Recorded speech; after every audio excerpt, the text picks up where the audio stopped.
Good morning. Hi. Hi, I'm Brad Green. I'm an engineering director at Google, and I've had the privilege of managing the Angular team since the start, almost 6 years ago in 2009. I want to thank all of you for tuning in. Everybody on live stream, thanks for tuning in as well. I want to start by checking in on where Angular is in the sort of arc of our story. When we started in 2009 with this great yellow and purple website, if you remember, we were focused on building a framework to help really improve developer productivity by building the directives and data binding to reduce the amount of boilerplate in your applications, by giving you some default structure so you don't have to start from scratch every time, and then hopefully trying to make testing a whole lot easier, maybe a little bit fun, with dependency injection and tools like Karma and Protractor. In our next phase, we worked on expanding the ecosystem with critical infrastructure like accessibility, building out rich sets of widgets like material design, and then working with many, many partners on IDEs, many more libraries, many more tools. So many of you have contributed to this. Thank you so much. And here we are on the verge of Angular 2, where I would say we have a full platform. And what I mean by that is in this presentation, we're going to talk about the support we have for multiple languages, multiple templating syntaxes, and multiple rendering targets, all while dramatically improving the performance of Angular, making it even simpler so it's easy to learn, and making another big commitment to tooling so the next generation of products can go faster and easier than the ones we have to date. Let's start where all of us work today in Angular 1. From our best measure, there's over 1.1 million of us every day. And when I say our best measure, I'm talking about how many people come to the AngularJS.org website every month. So thank you for being part of this. If you're interested, you can look at other great things that I'm sure you guys are building great things yourself, but there's this nice website that's pretty recent change for us, is using madewithangular.com as our key reference site. And this is actually not something that's built by the Angular team, but by a community contributor. So I want to thank Ladaith Popoletti for building the site, maintaining it, and curating its content. Now, a lot of the sites that are built here actually come from Google. A lot of the sites built by Google actually use Angular from almost every product area at Google, from ads, where we have Google Analytics and DoubleClick and other products, search that has search trends, and the search history, YouTube with their video manager, and even the Chromecast user interface is built with Angular. So we at Google are actually going to be on Angular 1 for some time, even though we've just started to adopt Angular 2 internally. Now on this, in the transition to Angular 2, one of the things we mentioned at previous conferences was that we were going to support Angular 1 until the vast majority of you have switched over to Angular 2. And let's check in on how we're doing. And again, by site traffic. It's no real surprise. We can see that Angular 1 is really still killing it. We are a little surprised that so many people are already going to Angular.io with 7% of the traffic. This is going to be the metric we use, and we'll track it over time. We'll publish our results so you guys can follow along. In our commitment to Angular 1, I want to just celebrate a little bit that this year to date, we've already had 32 Angular 1 releases. And this represents bug fixes, performance improvements, and many, many features. We're going to continue with this. You're going to hear more about these features later in the conference. But I want to focus on a couple particular feature sets where we're going to deliver libraries that actually work both on Angular 1 and Angular 2. Starting with the component router. And some of you may have heard of this, where we're building the next generation of our router. And the first one we built was very kind of feature poor, you might say. It didn't handle a lot of the use cases that many of you need. We've done a ton of research, and the one we've built now we think handles everything that we want to do, both on desktop and mobile environments, where we handle things like nested routes, parallel routes, and even modal dialogues and popovers like we see on phones. Next, in internationalization. If you build big applications that need to work around the world, of course, you need to localize this for people using your software. a couple things we want to focus on that we have not seen in the solutions to date. One is that it be high performance. We shouldn't take a performance hit just because we're bringing it to many people around the world. And the second is we want it to work really well with workflows where you're actually sending your strings out to get localized by external services. We're making some big changes for ng-animate, where for the first time we're going to give you programmatic control over sequencing and staggering.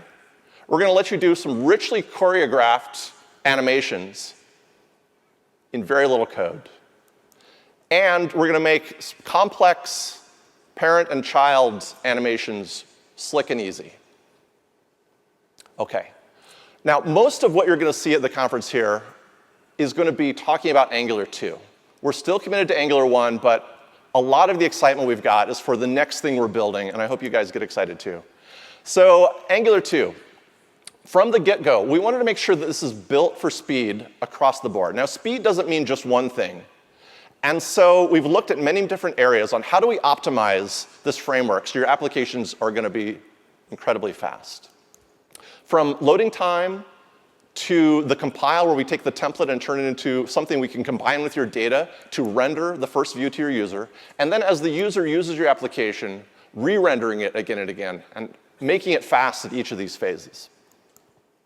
So in the loading case, we've been working with some external contributors, Jeff Welpley and Patrick Stapleton, to build a server-side pre-rendering service we're calling Angular Universal, where when users request the first page of your site, we can actually execute your app there and send back just HTML and CSS.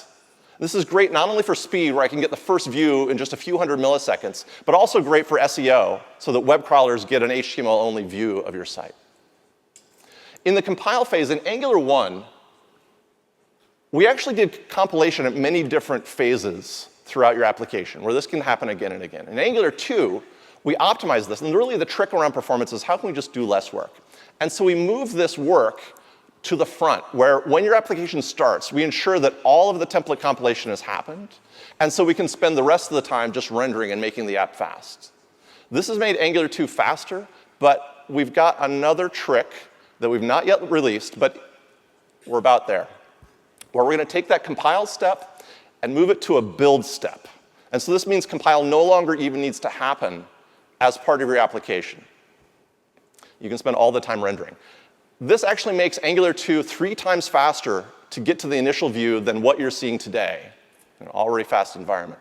And it actually drops the majority of the weight of the download for Angular 2. It gets much, much smaller than we've seen already. In rendering, we focused a lot on one of the things that's made Angular special is doing data binding to plain old JavaScript objects. We've worked to really make sure that all of the code that this generates can be inlined by virtual machines so that they run at maximum speed. We've gone another step to make them work really well with streaming libraries like Rx and Immutable.js, so you can scale to enormous data sets. And we focused a lot on the memory efficiency. So again, so it can work for very, very large applications and for small applications or small form factor scenarios on mobile phones. For re-rendering then, we're again taking advantage of doing work up front. So when we do the compilation, we actually save the data structures so that we can use them as a template and re-render in a much faster way than we were able to before. This is really critical for areas like virtual scrolling, repeaters, and revisiting routes that you've already visited. We're much, much faster there. We'll check in a minute. So in summary, for loading, we've got Angular Universal, which gives us near instant rendering. For the compilation, we're moving that to a first upfront, and for your production app, we're moving it to a build step. This is 3 times faster than in Angular 2 today. In rendering, ultra-fast change detection is about 2.5 times faster than Angular 1, and with the view pool scenarios are actually 4.2 times faster than Angular 1. And this is what you can actually expect when you port an existing application written in Angular 1 to Angular 2, and this is what your users will experience. Now, you might be wondering, how does this compare to maybe other strategies and other libraries? We have been actually working with some folks on the Meteor team, and so I'd actually like to invite Uri Goldstein to the stage to talk about some of the work he's done.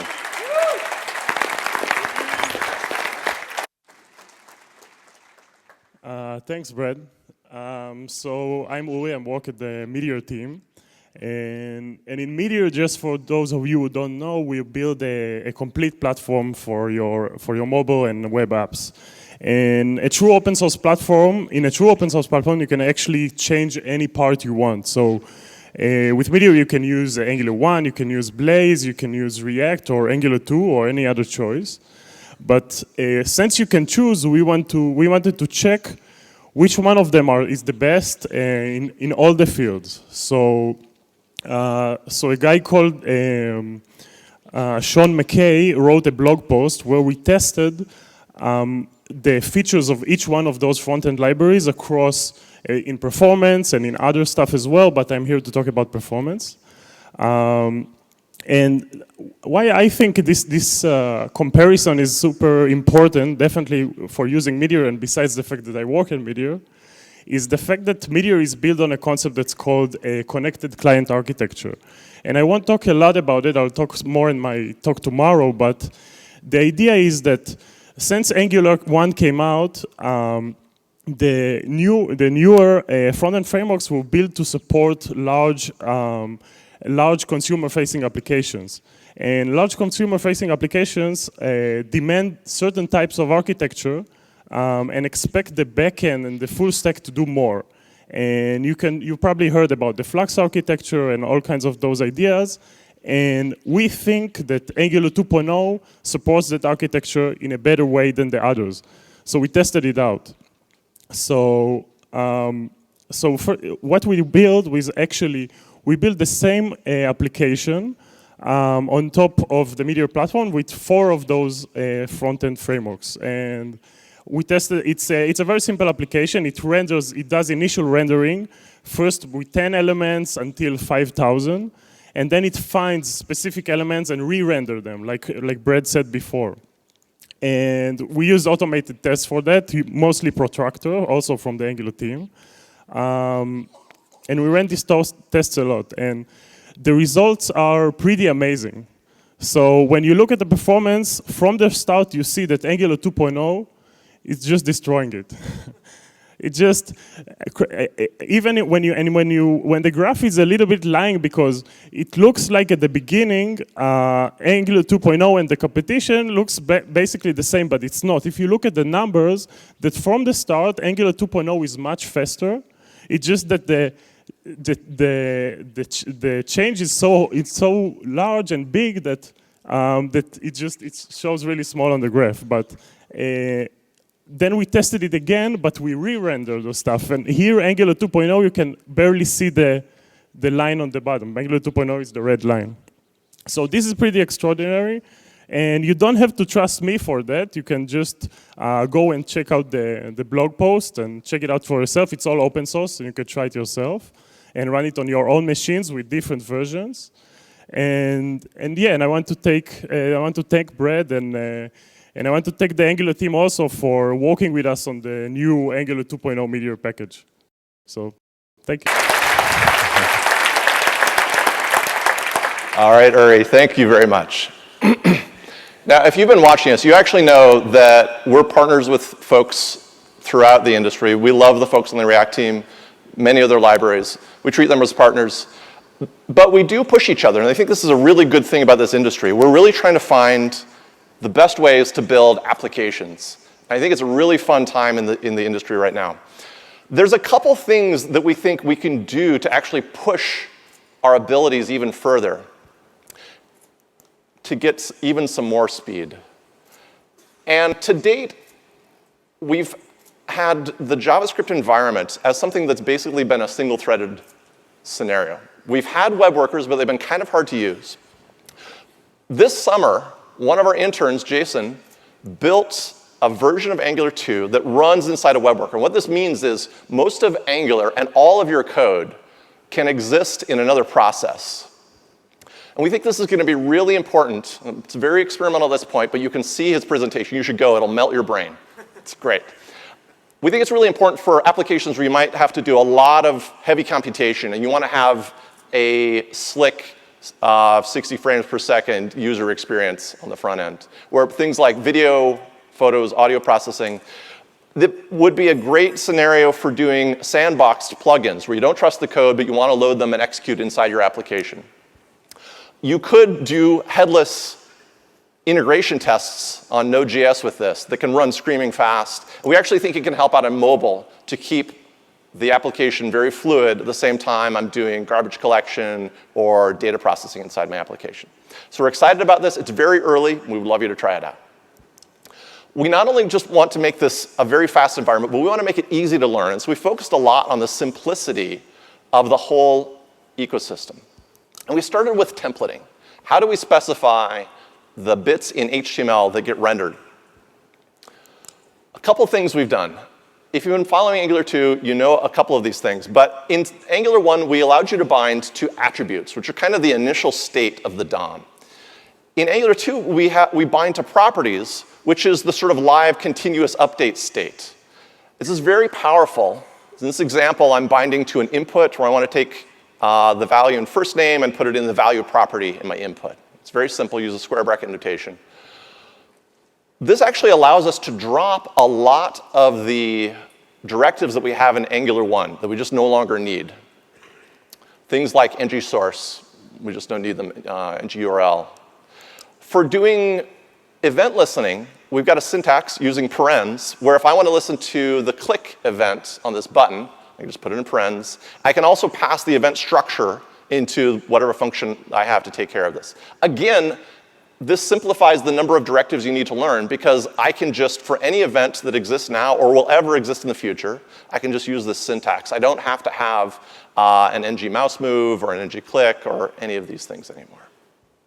Together, they actually allow us to drop 43 of the directives that we have in Angular 1, really simplifying the APIs. So you just know a lot more about how to do things.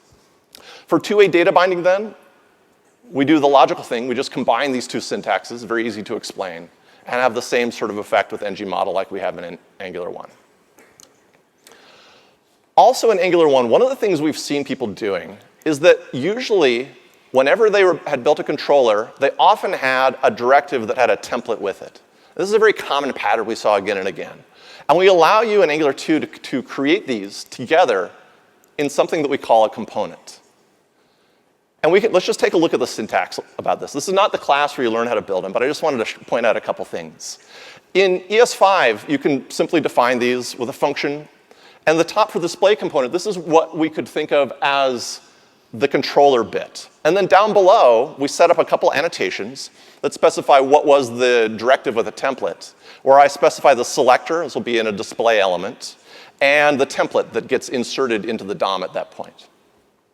We can make it a little bit cleaner by using TypeScript and ECMAScript 6 syntax, where we can use decorators to set up our selector and our template, and then use ES6 class syntax to create the class. In Angular 1, the data binding could actually go in any direction. Anybody could watch anybody else. But in Angular 2, we've set up a unidirectional data flow where it always comes from the parent down to its children. And this has some interesting properties. First, it's a little bit faster, which is always nice. Second, it's easier to debug, because you always know that the data change came from above you in the component tree.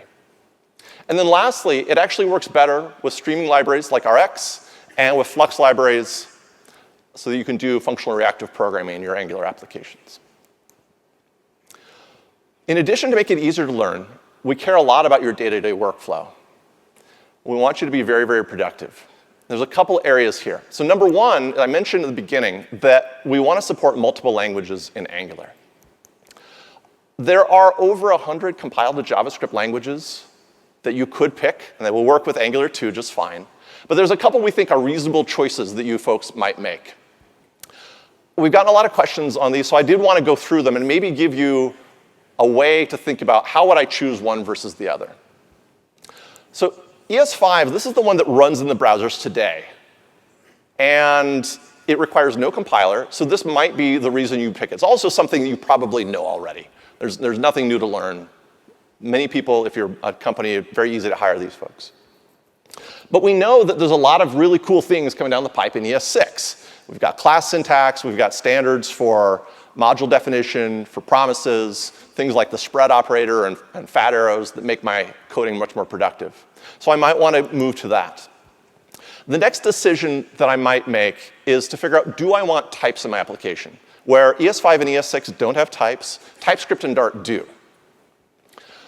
And we on the Angular team actually went through this transition ourselves when we went to Angular 2, because we wrote Angular 2 in TypeScript. And we actually generate all these other language versions from that TypeScript core. And the thing we found is that it gave us a bunch of benefits in our coding. So one is, like, a lot of team members actually said, hey, I actually understand the Angular code base better because I can get around, because it allows the navigation inside my IDEs. It's also a really good first level of documentation, and I can get inline docs when I hover over class names and functions. And it actually really allows you to refactor the code much quicker. And if you've been tracking our recent releases, I think we had 57 releases in the last 2 weeks, you know how fast we can refactor our code now. We actually also caught a bunch of bugs that even though we have really high levels of unit text coverage, we had not caught them before. And you can find bugs in your code via this as well. The last axis is whether we want to go with JavaScript-based syntax or with Dart. And the way to think about this is ES5, something we already know. There's a lot of code written in it. ES6 is just actually an absolute superset of this. So all of the ES5 code you've ever written, or that anyone will write, works inside an ES6 compiler. Same for TypeScript. We just add types on top of ES6. Any of your ES5 and or ES6 syntax works inside TypeScript. And so you can add these bits a little bit at a time to any of your code that exists today and gradually migrate to these new languages. Now, if you're starting a new project and you want to try something else, the Dart language was written from scratch, from the ground up, having been able to learn from JavaScript and many other languages that have evolved over the years. And if you're a team that maybe has a background in Java or ActionScript, you might feel comfortable in Dart and to check it out. You can find out more about TypeScript in a session by Martin and Alex. And we've got one of the Dart team members here and folks from the Angular team who worked on Dart who can answer your questions in an Ask Me Anything session tomorrow. Hope that helps. We want to invest in tools. I mentioned this at the beginning. There's a bunch of interesting ways that I think we can improve your productivity. I want to bring Igor Minar, who's been working on some of the aspects of this, to show us what he's been working on. Come on up. The blood button? Correct. Good morning, everyone. In the early days of Angular 1, there were a few things we cared very deeply about. One of them was making sure that Angular 1 was very easy to use. Another one was making sure that Angular 1 was very easy to get started with. We would like this to be true for Angular 2 as well. If you tried playing with ES6 or TypeScript, I'm sure you liked some of these language features that really make Angular 2 shine. But I'm also sure that you bumped into some issues with setting up the transpiler, making sure the module loader knows where to load stuff from, also just setting up source maps. It can be pretty tricky. We don't want these kinds of problems to stand between you and Angular 2. And this is why we partnered with our friends from Ember CLI project, and we built a prototype of Angular CLI. This prototype allows us to explore what developer experience with Angular 2 could look like. Let me show you. To get started, I can install Angular CLI from npm, but I've done it already on this machine, so I'm going to skip that step. To start a project, I can just do ng-new. I'll say greetings AC. That's the name of our application. What the tool is doing now, it's generating the scaffolding for our project. So it's generating the directory structure following a style guide and some naming conventions. It's creating files like package.json, which contains information about all of the dependencies we have. It's also generating index.html, which contains configuration for the module loader. And it also generates TypeScript files for Angular that help us bootstrap the application. I mentioned that the files that we're generating right now are TypeScript specific. In long term, we're going to support all of the languages that Angular 2 supports as well. But for using TypeScript, we need to be able to build the project. And because of this, the tool allows to presets the build pipeline for you. So I can just jump into the project, and I can call ng-serve. This will start a development web server, which is hooked up to the build pipeline. So now I can just go and open up my project in an editor and open the application in the browser. I can jump into some of the files, and let's say I want to change this template of the component we have, save it. All of the changes reload. I can hack on my TypeScript code. Everything's going to recompile as I make changes. If I break my application, I'm going to see an error message right in the browser, so I know that something's wrong and I need to fix it. The tool allowed me to bootstrap my application, but there's much more to the development workflow than just bootstrapping an application. I want to be able to expand my application, so I can jump back and I can say, generate me a new component. And let's call it Brad is cool. He's my boss, so. OK, so we have a new component here. Come on, Visual Studio.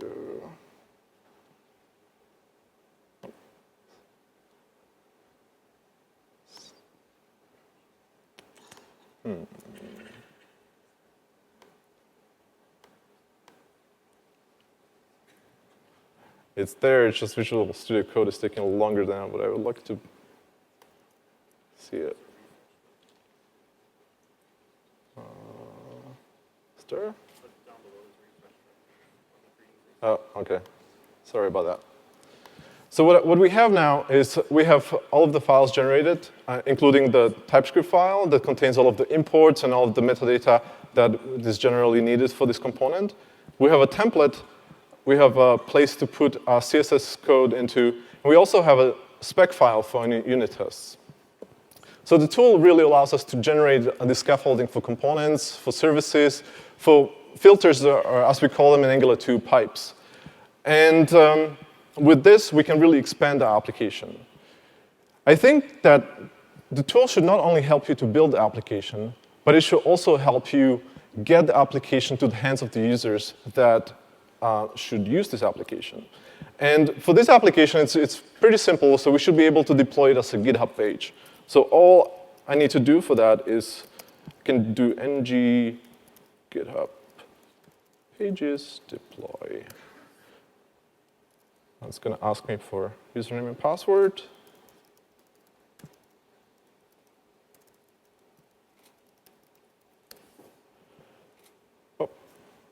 Oh. I forgot to save the changes.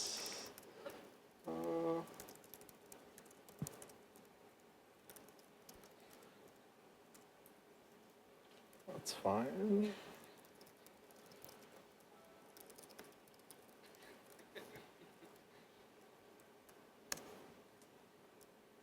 Let's try again.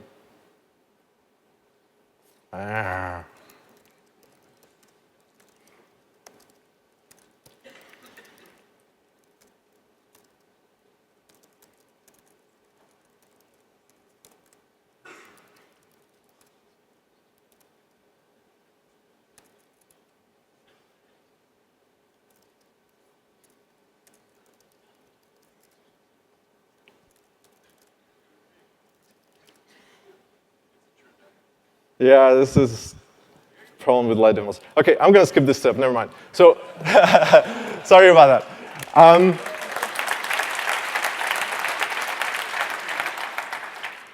I have a backup just in case. But one thing that, if it worked properly, what I would be able to do is just deploy it to GitHub, and on GitHub would pick it up and display it for me.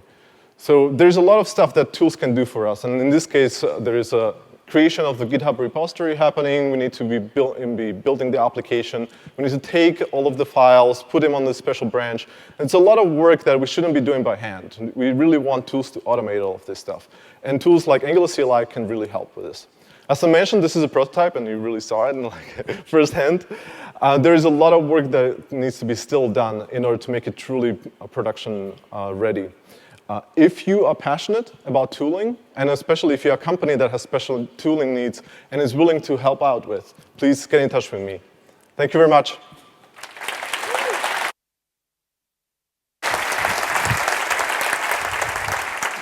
All right, thanks, Igor.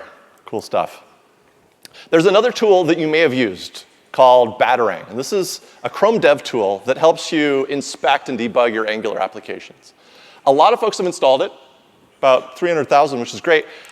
We haven't always kept the quality high, and we want to fix this for Angular 2.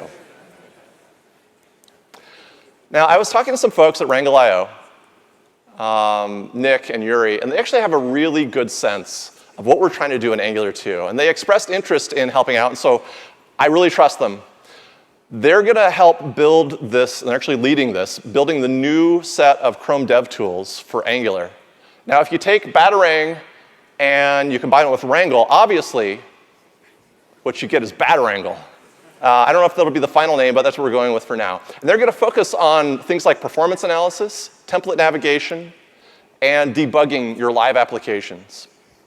It's very early, but you can already start to see where you can debug, or you can actually inspect the component hierarchy in a live running Angular 2 application.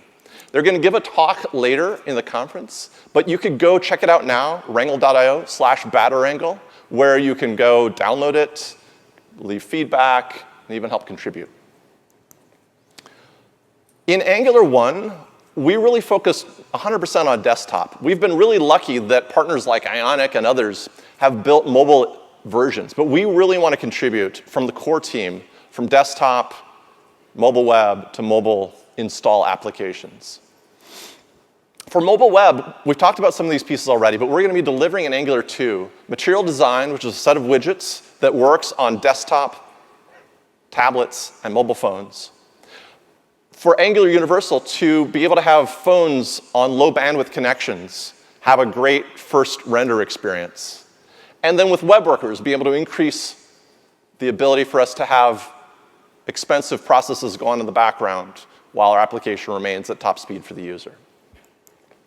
For mobile, where the user installs an application, we've been really fortunate to have partners like Ionic and Onsen UI. And with Angular 2 and the architectural changes we've made, we've started to work with folks at Telerik for NativeScript and with React Native. So to kick us off in this section, I'd like to bring on stage Max Lynch and Adam Bradley to talk about how they've been doing in Angular 2. Come on up, guys.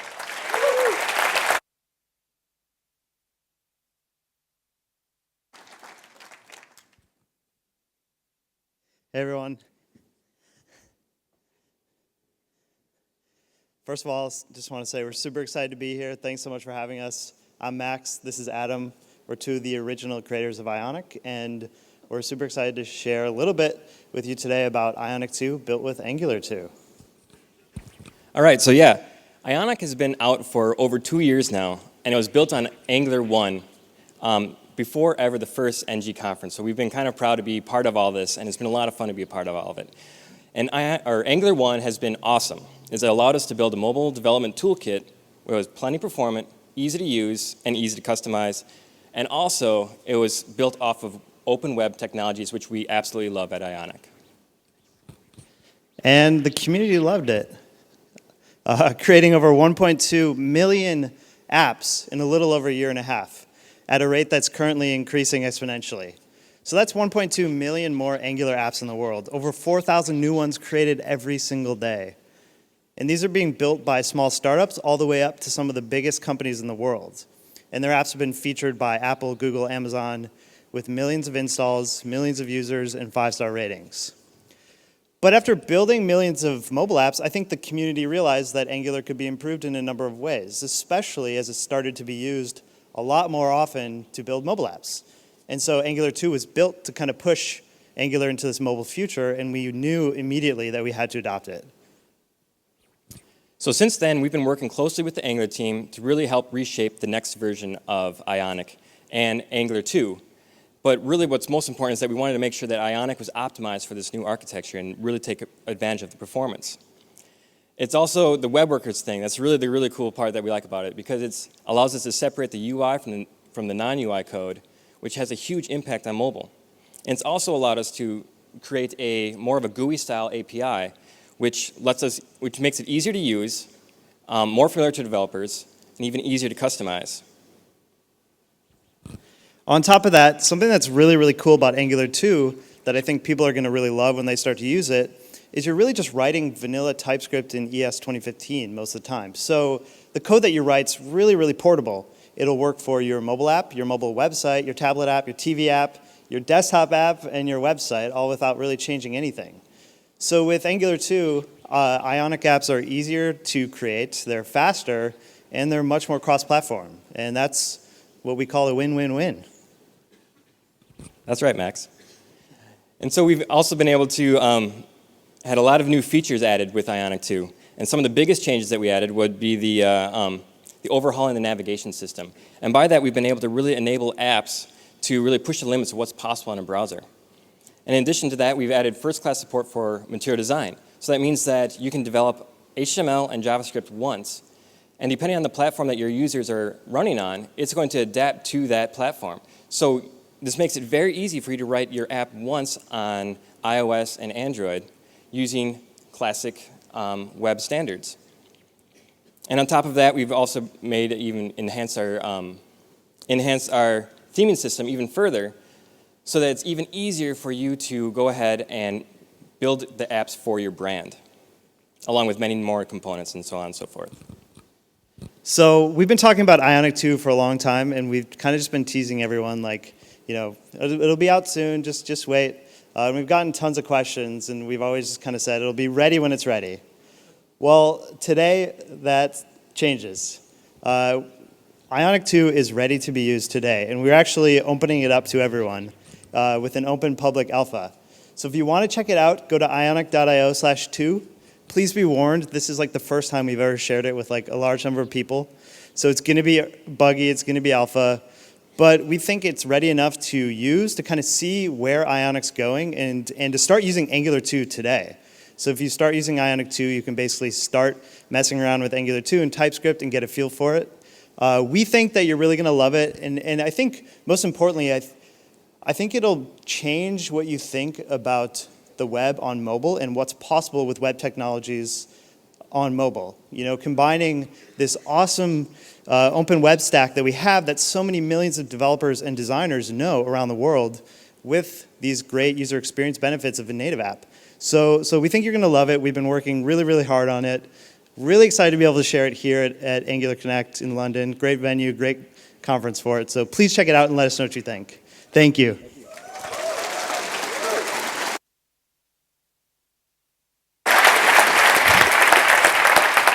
Okay, great. We actually have something else, a little bit special. We want you guys to actually, if you haven't tried building mobile apps using Ionic yet, we'd like you to try it. And so we're giving you a Google Cardboard setup. This afternoon, I hope, if the truck makes it, we're going to hand out Google Cardboard to every attendee. And if you haven't seen what this is, it's a very inexpensive way to have a virtual reality experience using your own phone, Android or iOS. We cooked up this contest where what we would like to see is for you to take Ionic and Three.js and build an immersive virtual reality experience with Google Cardboard that runs on both iOS and Android. So for the first time, building cross-platform Cardboard VR experiments. You can find out the contest details at angular.io/cardboard. And the winners will actually receive tickets to the sold-out NG-Conf show next year. And fame, I'm pretty sure. Should be fun. All right. I also mentioned that we were, in Angular 2, now able to have different rendering models. And so to talk about this, I'd like to bring our partners on the NativeScript team up. Are they here? Yes. All right, welcome. They're here. There was a bit of a train incident, but here we are. OK, good. Demo, there you go. Wow, thanks, Brad. Thanks for organizing an amazing event. Wow, that's a room full of people. Sorry, inner voice. Right, I'm going to talk to you a little bit about Telerik and NativeScript. It's an amazing project that we want you to potentially have a look at, because it's going to blow your mind, obviously. But it's a different way of thinking about what mobile is, but also what the web is. What are we going to do in the future? What is the future of development? How are we going to deal with all that stuff that is happening around us? It's all about the change, right? So let me talk a little bit about that. Obviously, Telerik absolutely adore Angular. We've mastered the web. I mean, look at this guy, isn't he Zen? We've been doing this for over 15 years, and when it comes to widgets, we are kicking ass out there. But with Angular, we can now do something else. We can give desktop applications, full-blown desktop applications, a run for their money. So we think that this is amazing. And just look at that. How simple is this thing? And you're getting a fully instantiated, fully working widget. That's what we are starting from. But that's not what I want to talk about. The trouble is that we were doing all this thing, we were rocking it, it was amazing, and suddenly this happened. Platforms, devices, screens, it suddenly becomes a plethora of challenges that we need to overcome. So we thought, okay, well, that thing has a browser too, right? So we got it sorted. The browser is a cross-platform champion of the masses. Not a problem, responsive web design, you know the drill. Everything works. We did, however, find one little problem. Okay, 10. Unless you know somebody working with their toes, that doesn't count. So native applications are very peculiar, and the way people, the type of experience that people expect from operating a native application is very different from what we can give them in the browser. Scroll events, anybody? So what to do? Look at him. We started thinking about how would you even go about changing that? What do you do? How do you go native without going native, without learning all the related technologies, having all these different branches and all that sort of stuff? And we thought, you know what? We know JavaScript. Why not use that? Find a way to use JavaScript to get a native application, no browser, no DOM, actual proper native application. Even more, why not use NPM, CSS, TypeScript? It's stuff that we all know. It's stuff that we've used for ages, right? But there's one additional thing. How do you define a user interface without a DOM, right? It's a bit of a tricky question, isn't it? Guess what? The Angular guys come in. Ta-da! Angular 2.0. I'm not going to go into technical detail. I don't understand it well enough to be perfectly frank here. Give you the option to go with a generic concept and then make it specific for any platform that you're targeting. And this is what Christo, who is a little bit shy, lurking there in the corner, but he'll be here tomorrow doing a technical session with Sebastian, so by all means check that out in the morning. They'll tell you exactly how that works, but effectively it's precisely that. Web technologies, stuff that you know and understand, and it is an actual native application at the end of it. A JavaScript virtual machine running on your device. This is kind of what it looks like. And Christo from our team and the guys at Angular are working very hard to get NativeScript and the rendering all sorted out so it all works seamlessly for you. This is all very alpha stage. Don't put it in production, please. We'll get all the angry tweets later. But in a simple form, this is what you get. You get a component, out of it, a native mobile application. So no wonder at NativeScript we absolutely adore Angular. It gives us an option to use HTML and CSS to define user interfaces on mobile applications. So if we got this right, there was a last-minute scare. There should be a little demo here. The resolution is not great, but what you're going to see now, it's effectively a Android native UI component, if you see it. Yep, it's a native UI list view that we have instantiated via JavaScript using NativeScript. Standard functionality, nothing terribly exciting here. What's interesting is how we go about doing it. And you're going to see a little bit of a code snippet in a second that explains just that. There you go. You all recognize this, right? The green stuff obviously is NativeScript specific, but we'll make it more Angular, I promise you. But look at that, that's CSS. We're using CSS and JavaScript definitions to create a mobile application. And then check this out. My American colleagues had some concerns about the spelling, so they wanted to make it more their way. Life changes from JavaScript. Just look at him do that. How cool is that? And this is it. Thank you, thank you. I'm not that good, thank you. So Sebastian and Christo are going to do a session that is going to go in depth into the architecture, how you go about doing it, what's actually happening under the hood and all that sort of stuff. Tomorrow morning, 9:10, make sure you see it. Thank you. Thanks, Brad.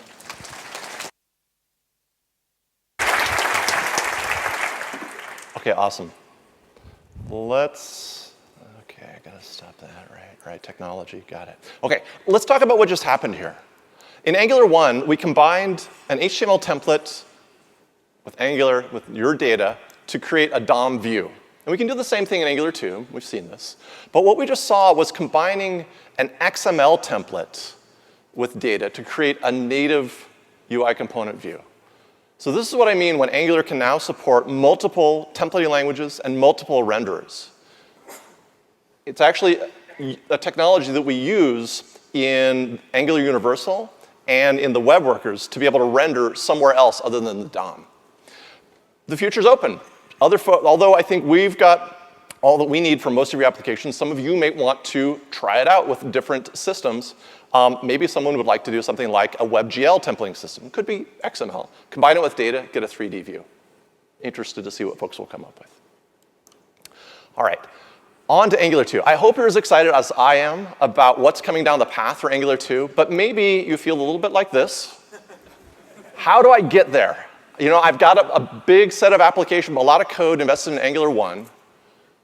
And how do I learn Angular 2? And so we're doing a bunch of things. And I should say that Mishko is usually on stage with us during these presentations. He was the one who actually started the Angular project. He is about to have his third kid, so he couldn't come. But he's been working really hard on this project called NG Upgrade. And I saw this tweet by Pascal. Maybe some of you were actually at Pascal's how to upgrade Angular 1 applications to Angular 2. And he said, hey, remember when Mishko said that it's going to be boring? Well, he was right, and I hope it is. Let me talk a little bit about how it works. So NG Upgrade allows you to drop in this library called NG Upgrade along with Angular 2 and start converting your application a little bit by a little bit while still shipping and not having to wait until everything's converted. So let's say all of our components here, or our directives and controllers, are Angular 1. We can drop these in and then start maybe experimenting with the left nav and say, well, how is this all going to work out? Having had some success there, maybe we convert the main view so we can get some increased speed with our virtual scroll. We then convert the rest of the application and finally change the bootstrapping to Angular 2, and we have a fully converted Angular 2 application. We've got some example code. You'll hear more from Pete tomorrow. I know this is long. I'm going to share the slide deck with you. You can take a picture. We'll have this available, don't worry. We'll also follow up with a blog post on exactly how we migrate these applications. There's a lot more that comes into play in having a successful ecosystem around Angular 2. And so I'd like to bring up Jules Kremer, new member of the Angular team, to talk about what we're doing here. Thanks.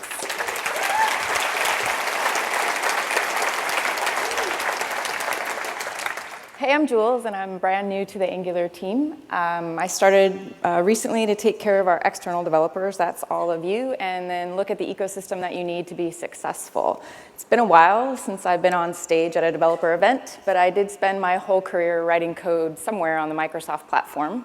And I'm really excited to be back. My imposter syndrome is in full swing, and all of you know a little bit more about Angular than I do, but that's only for right now because I'll quickly learn. So when I took this job and I thought, well, how do I start looking at the ecosystem? The first thing I did was go run this built with report. And this report shows the adoption of Angular 1 for internet-facing websites. And as I started talking to the companies, some of the largest companies in the world that are behind this adoption rate, I found out two key things. One, that as the adoption of Angular for external apps has grown, so has the adoption of Angular for internal apps. So it's really hard for us to measure that. Who knows how many of those there actually are. And the second thing I learned was that this open source thing has really taken off. And with it has come a shift in how these big companies adopt and use technologies around the open source kind of community-driven thing. And so then I thought, well, who do I need to talk to? And I found some old friends right around the corner very quickly. So as an ex-softie, I'm super proud of the work that the team has done in bringing this Microsoft relationship to the table. Really proud for me and a great, exciting way to be back with my old friends. Most of you are probably familiar with the collaboration with TypeScript, but it goes a little deeper than that. We're also working with the Visual Studio Code team to ensure developer productivity in code, as you see all of us using. ASP.NET is committed to putting some features and tooling for NG2 in the very near future. And near and dear to my heart, because it's my old team, is the Office developer team, has really, really embraced Angular, both won and committed today in their blog post to Angular 2. So I wanted to show you how deep their commitment goes, which is a quick little demo. So I can come out here if I want to reach the billion users of Microsoft Office, and I can really quickly just type Yo Office. And when I do that, I can give it a test name, and I can answer a couple of, I want a mail add-in, I want it to be Angular, and I want it to be an email. And it's going to go ahead and run the scaffolding. And when this is done, I'm going to get this really nice, very complex app that I can start writing my code in. What's important to know about this is that the Office team really invested to make it easier for you as developers. So not only does this give you the scaffolding, but it actually hooks up some more complex things, like how do I connect to Active Directory for authentication. And basically, I can get dropped into this data service JS and simply write my business logic. With this many lines of code, I can come over into Outlook, and very quickly, it can scan. I forgot, I'm supposed to use the first one first. It can scan and show me what that repo looks like in GitHub and get some of the metadata out of it. And what's really cool about this is actually Angular running in the Office client. That's pretty awesome and pretty powerful. So let me go back to my slides. So besides Microsoft, we've also reached out to, of course, Google's Cloud Platform team. We've even tried to get a hold of Amazon to make sure that customers that are running on those platforms are equally successful. And we're also working with all the people and the companies behind the tools and libraries that you love today. WebStorm, who's here today, supporting Angular 2 and TypeScript already. Telerik, you already heard a little bit about what they're doing with tooling, but Kendo UI will be NG2 compatible as well. Angular Material, Office Fabric, which is like material design for Office, UI Router, and UI Bootstrap, which Pavel and Wesley have committed to implementing for NG2 as well. And one of the key pieces of feedback I heard as I started talking to developers and businesses that are using Angular is we need more learning resources and ways for you to actually learn the new concepts behind Angular 2. So I've done a lot of work to make sure that there'll be a great lineup of trainings. So you might have attended the upgrade one yesterday from ThoughtRam. That'll be announced as more sessions on their website with a lot of content as well. Egghead's releasing Fundamentals of Angular 2, I believe, this week. Pluralsight has an entire courseware similar to the one that they did with Angular 1 in the works. Wrangle.io, tooling, as well as some training that will be announced on their website in the near future. And Angular class is announcing Angular 2 Masterclass this week as well. And finally, if you haven't already picked it up, we've worked pretty closely with the NG book guys. And if you go to that URL today, you can actually get 50% off the book if you haven't purchased it already. And we also know that it's super important that we support the browsers that are important to you for your apps. So you probably heard us say before that we will support evergreen browsers like Edge, Safari, Firefox, and Chrome, as well as iOS and Android. We'll be supporting versions 4.1 plus. But there's a special number on this screen, and I wonder if any of you noticed it. One of the key pieces of feedback I heard very early on was that Angular 2 needed to support legacy browsers like IE9. So I'm really happy to announce today that Angular 2 will support IE9. But I want to call your attention to why this is so important.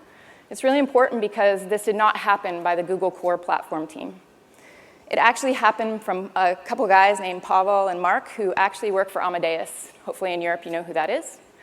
As contributors back to our framework, this was really important to their company. So they took on the responsibility of ensuring Angular 2 would work with IE9. So thanks to them for that.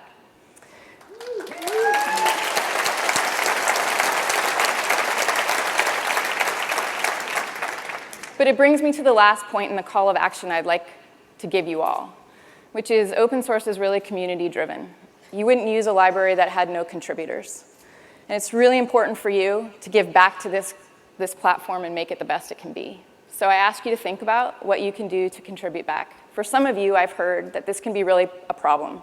Your boss or your boss's boss may not recognize how important giving some of your time at work is to this platform. So we should work together to make sure we can change that perception for one. But I'd like you to think, how can I give back? And just to be clear, that doesn't mean you need to work on the core platform. We have lots of opportunities. We need speakers for events.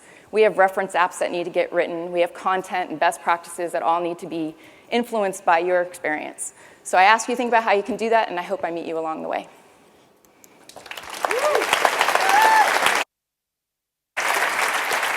Okay, thanks, Jules. We're almost done. The big question I always get asked is when. When will Angular 2 be ready? We really wanted to come up here and say we're at beta. We're not quite there.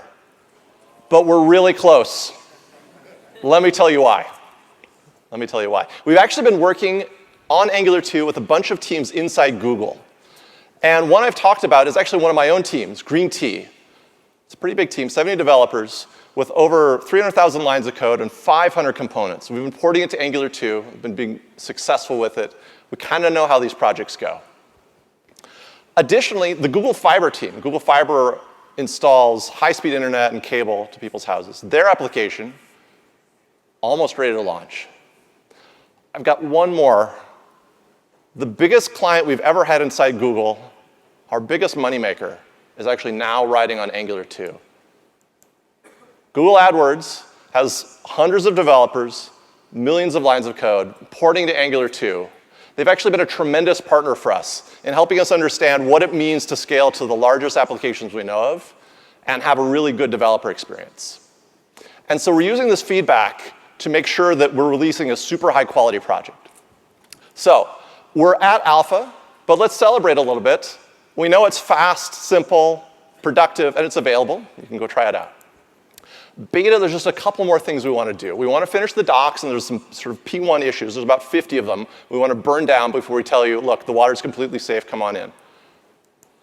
The final, there's no more features to write. We just want to go through a couple more rounds of the feedback, and we're going to call it final. So we're not too far away from the finish line. Now, I know there's a lot of stuff going on in Angular 2, and it might seem kind of crazy to you.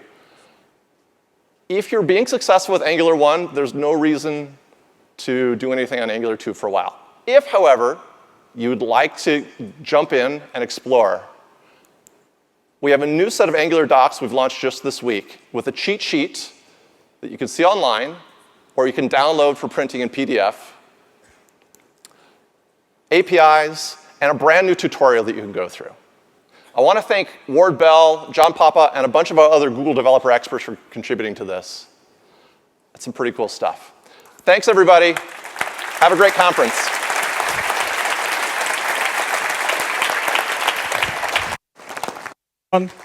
Whoa, what an epic keynote. I have to say, I'm totally overwhelmed by that. There's so much to talk about there, isn't there? And I'm sure it will all be expounded upon over the next 2 days. One thing I want to say just right now is, as Josh said at the beginning, Angular Connect, we always wanted it to be more than just a bunch of tech talks, okay? We wanted people to come together and meet and interact.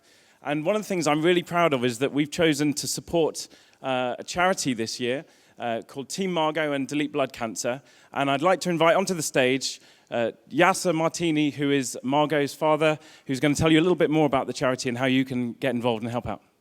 Thank you. Thank you very much. Welcome. Do I need this? No, you don't need that. Okay. Good morning, everybody. Gosh, I was watching a bit of that now for something completely different. I'm mindful of the fact that coffees are waiting, so I'm not going to keep you too long. I'm a lucky guy. Things that are positive and good tend to happen to me. And that left me in a false sense of security a couple of years back because I always thought it will never happen to me. And then 2 years ago, just at the beginning of October, my daughter, Margot, was diagnosed with leukemia. She had a very rare leukemia. And here's the news. I didn't know anything about leukemia at the time, by the way, and it didn't take me long to figure out that I wasn't alone. If you have leukemia and chemotherapy, which is the default position to begin with, doesn't help in dispatching the disease, then The fallback position is a bone marrow transplant, which is also known as a stem cell transplant. So I didn't know anything about that either, but I'm a practical man. So, okay, doc, Margot needs a stem cell transplant or a bone marrow transplant. What do we need to do? And the first thing they do is they test the siblings, because siblings have a 30% chance of matching and providing a tissue-type match. This is HLA, human leukocyte antigen. A tissue-type match has nothing to do with blood. So, okay, we tested our boys, and they weren't a match. All right, what do we do next? Well, at that point, the sort of dawning realization arrived, because what you need to do is rely upon the goodwill of fellow man. You need to go to a register that exists, and there are 52 countries in the world that have these registers. And you need to hope that someone on that register has already been benevolent enough and thoughtful enough to go onto it and do something simple, but go onto it and sign up, give over their DNA effectively to be on a register, so that if the transplant center is looking for a match, they can pair that with the patient. So my heart sunk at that point, crikey. I'm mixed. I'm from Syria, a bit of Armenian, Scottish, and Thai. It's very mixed. My wife is half New Zealand and half English, so our children are all over the place. And actually, this is an area where your race and ethnicity matters. If you are from the BAME communities, Black, Asian, minority, ethnic, or mixed race, then your chances of finding your perfect match, your tissue-type match, is about 21%. It's lousy. If you're Northern European and white, it's more like 70%. So we weren't, because we're so mixed, we weren't able to target specific communities. So we had to launch a general appeal. And Christmas Eve 2013, that's precisely what we did. And this is where these photographs sort of flashing past me at the back come in. We launched an appeal, and we asked the general public globally to please do something amazing and register as a potential stem cell donor. You could save a life. It could be my daughter's. What ensued was a raft of registrations. In the UK, it's really quite simple. You can swab your cheek with a cotton bud, or you can spit into a tube, or if you're a regular blood donor, there are 3 ways in the UK. You can give an extra sample of 5 ml of blood to go onto the register. It's a one-time action. Then you're done. You'll never need to do any of that again. And then if you're one in 1,200 people that get chosen to match against a patient that's in need of a bone marrow transplant, then you could save someone's life. How cool is that? I'm not going to go on too long because of the timing, but really what I want to tell you is I'm here today with Leanne and with Eugenia, who are volunteers. We're an entirely volunteer-based Team Margot Foundation. We set up the charity in March this year. Margot died, unfortunately, a week ago, in a week's time, a year ago in a week's time. We're here today with Sam from Delete Blood Cancer UK, and they've got a desk there. There are swabs that you can register today, before leaving the building today, and you can go onto the system. And I know this is a big international audience, if you're not living in the UK, please visit teammargot.com. We're like a signpost. We try to make it easy for you, depending on where you live in the world. Click on the link, click to register. As long as you're between 17 and 55 years old and in general good health, you could save someone's life. I'm happy to take questions, but I don't think this is the time. We'll be on the desk. Have a lovely day, guys. Enjoy your break.